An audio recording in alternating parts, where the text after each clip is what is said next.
It is common for people to define sin as missing the mark. What is the mark?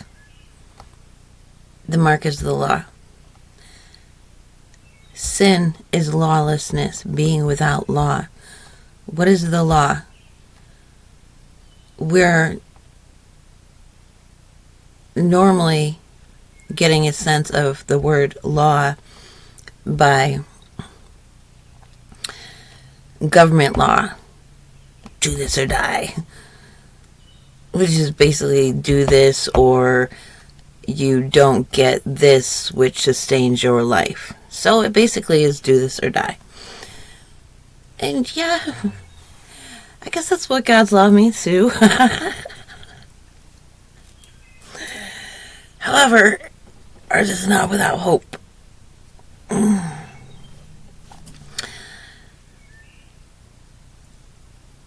The law is the covenant. Our Creator already covenanted with mankind. Observe this law. Live within these boundaries. So one could say God's law is healthy boundaries. It didn't take much detail for, we would say, primitive or early mankind, as if it was underdeveloped in some way. However, I would say for those closest to the time of creation, they didn't need a whole lot of details.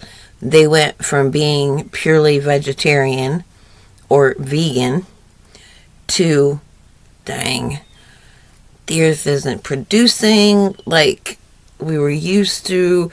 So, okay, now we can eat meat, but what meat can we eat? What's appropriate and not appropriate? And again, that's to ease our suffering, which is to avoid the consequences of judgment, of not living, not fulfilling our end of the covenant with our Creator. So back to the beginning and the people who lived closest to creation, they didn't need a whole lot of words. There was a whole lot that was understood. They didn't need fine points and details. So now we live in a culture where anything goes. That's why we need details. Like, what about this? They tell us this is okay. This is commonly accepted. They're putting bugs in our food as protein, as coloring, as dyes, and stuff like that. Like, should we be eating insects? So, originally, we had what was referred to as the Noahide Law. So, everything else was taken for granted. Eating of animals was like an extreme thing. Yes, the early patriarchs, they were shepherds, but you get milk, you get cheese, you can get eggs from chickens, you can get edible resources from animals without eating the animals. And the animal itself was only sacrificed, was only killed and eaten on important times. Some will say, oh, just because no refrigeration is needed. No, it's the reluctance to eat an animal. Anybody in alignment with creation, nurturing creation, to subdue something means to nurture it, endear ourselves to it by endearing it, just loving and nurturing it. And when you take something, like, what, get this little thing back there that I nurture, and so she produces the fruit of love, affection, and support for me. She watches out for me if anything comes near us that shouldn't be there. She's growling and she's barking with suspicion, alerting me like, this is something new. I don't know. Is it a threat? It's hungry. Is it going to take our food? So, to just say, oh yeah, I'm just going to eat that. No, I don't think so.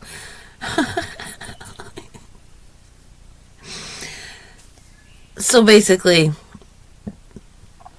this is about the understanding of sin.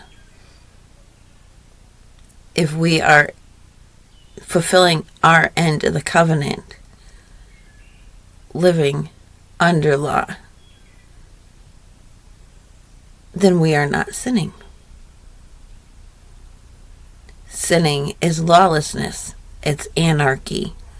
It's being against anybody explaining to us and helping us uphold healthy boundaries. That's what it is. No, thank you. I do not want your help upholding healthy boundaries. And the Creator says, okay. Okay.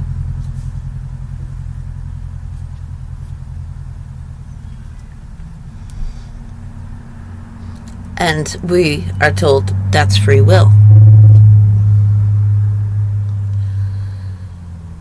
But our will isn't totally free once we make that choice.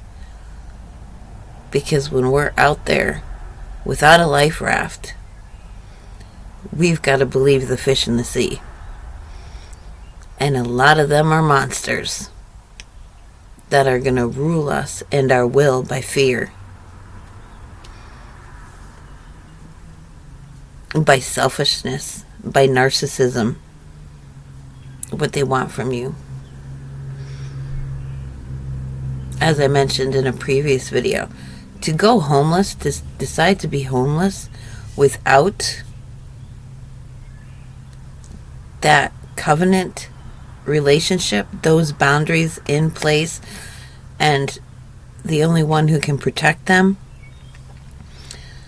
fully and completely, you're vulnerable, and they know it. And they will starve you. They will put you in a position where you would be willing to do anything just to get food. And if you don't turn to our Creator, then you don't get what you need. Those are the consequences. So that is the point of this. Sin is lawlessness.